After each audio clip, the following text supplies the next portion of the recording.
Ladies and gents, boys and girls, we're going to crack straight on with this. We're going to welcome on another act to the stage. Are you ready for your next act? Yeah. We have got 3 acts on in this section. The first of the 3 is called Luke McDonnell. We're going to make him feel dead welcome. So on the count of 3, stamp your feet, clap your hands, whoop, cheer. 1, 2, 3, go! McDonnell!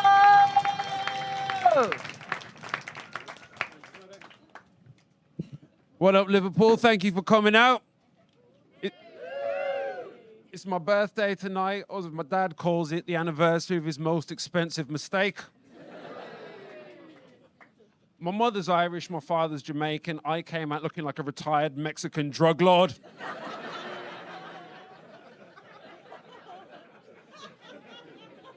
My hairline's also currently doing a run for the border.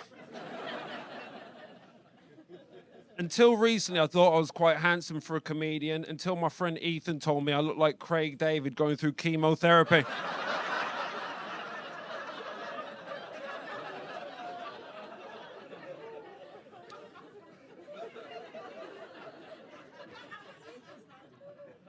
I've come here from Birmingham. We're a friendly town. People will stab you, but they will still say hello. I grew up in a tough neighborhood, so I used to get abuse on the way to school. People would shout things at me like, "Hurry up, you fat bastard." I said, "Dad, this isn't very good for my self-esteem." My dad said the first time he noticed there was something up with me was when I was 4, and he took me to the circus, and there was a man doing knife tricks, throwing knives at a board with a woman high speed, and he looked at me, and I was crying, and he said, "Son, what's wrong?" And I said, "Dad, he keeps missing her."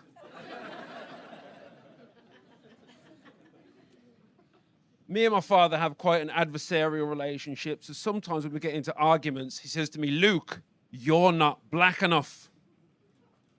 I said, if that was going to be a problem, probably shouldn't have had all your children with white women. When I was 12 years old, my mum found my pornography, and she tried to embarrass me, but I called her bluff. She said, "I'm going to show this to your nan." What do you think your nan will think of this? But I don't think she'll like Anal Apocalypse 4, Mum. She's always hated sequels. I've had some problems with the neighbors recently, and my mum said to me, "Luke, you got to kill them with kindness." So I've adopted a rescue pit bull called Kindness that I sat him every time to get the post. I've been in a lot of tough situations in life, and I worked out the best way to keep safe is just keep on dancing while everyone else is fighting.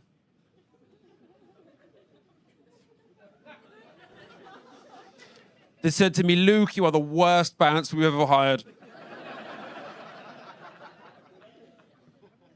I learned a life lesson about gratitude recently when I saved a woman's son from being hit by a bus.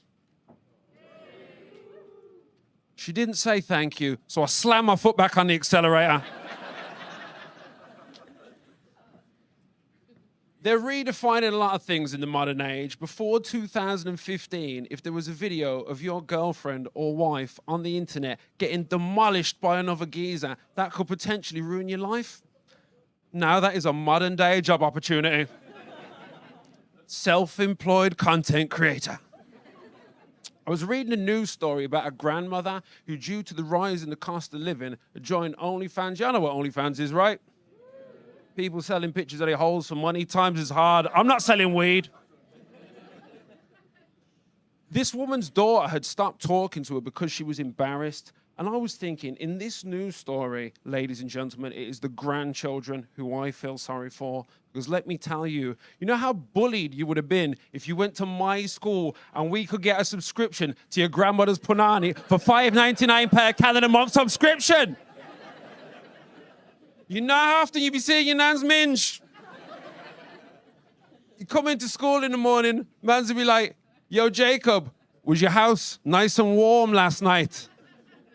"I put the gas and electricity on your meter." You come in after Christmas in your nice new Christmas coat. The lads will be like, "Yo, fam, your nan buy you that coat." "I bought you that coat. I put the clothes on your back." I was thinking about social media the other day, and it's like having the worst, most useless superpower known to man. It's like walking along the street, and you can hear the thoughts of every individual you pass and what they think about you, and you can do nothing useful with that information. It's like me being stuck in a lift with 3 women, and I can read all of their minds. The first one's looking at me thinking, he looks big and strong. I hope he doesn't strangle me. The second woman's looking at me thinking, he looks big and strong. I hope he takes me home and strangles me.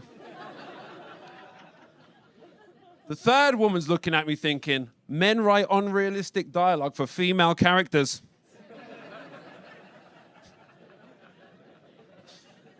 Good times. I'm glad lockdown's over. You guys give me a cheer. During that first lockdown, I really let myself go. I started only washing the top half of my face that people could see. For the first week of the national lockdown, I was fully clothed. By the second week, I descended into pajamas. By the end of the month, I was walking around in a jumper with no pants on like some gangster-ass Winnie the Pooh. And the craziest part about it, wasn't even working from home yet. Everyone's all supportive at the office when Barry wants to give up chocolate for Lent, but no one wants to sponsor me not to do cocaine.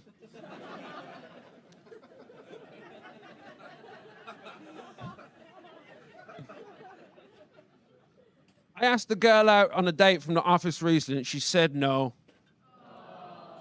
Said she couldn't go out with me this weekend. She was going to Bangladesh. I said, oh, that's lovely. She said, no, Ladesh is the new guy from the office. I'll be shagging instead of you.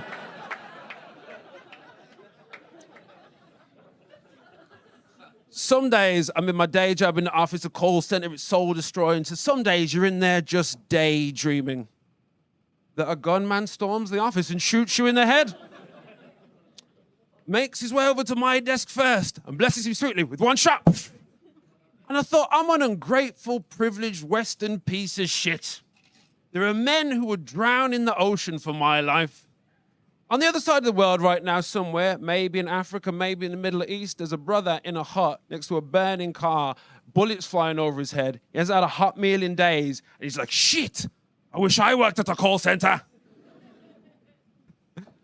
I was reading a news story the other day that just absolutely begged for comedy. I went for a pee about 1 o'clock in the morning. I grabbed a piece of paper and a note. I wrote down a note. It just said, Drake's hot cum. I'm going somewhere with this. The news story was about a woman who broke into the mansion of the rapper Drake in an attempt to steal his semen from a used condom in the bin. Ma'am.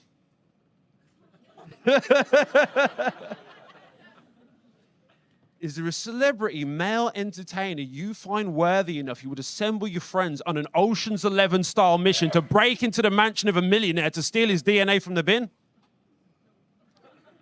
Hope she's gonna say me. I was thinking about Drake's cum on the semen stock market. It is not quite Jeff Bezos or Elon Musk cum, but it is up there.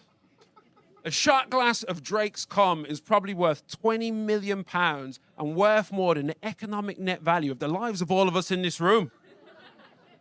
And if a shot glass of Drake's cum is worth £20 million, a Nissan Micra full of my cum is worth minus £20,000. So what I'm saying is I can get you a real good deal on a Nissan Micra after the show if anyone's interested.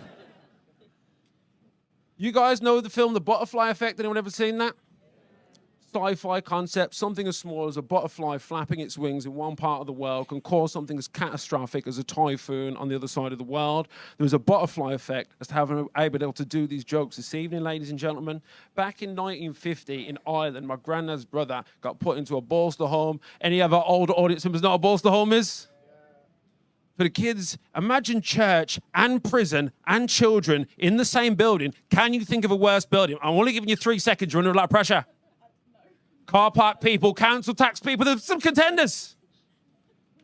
My granddad's brother was in there and the priest did the traditional priestly things to him. I'm checking you know what I'm talking about. It was a big international scandal, did you not? And he came out and he became a big gangster on the streets of Dublin.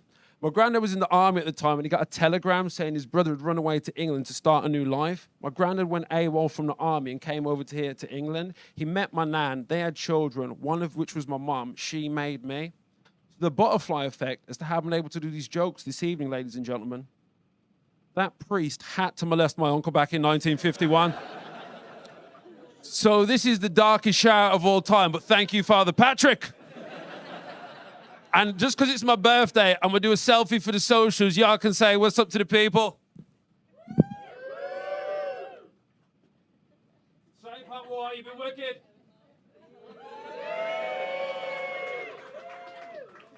So if anyone wants to follow my socials, Luke Memorize again. Love y'all. Peace.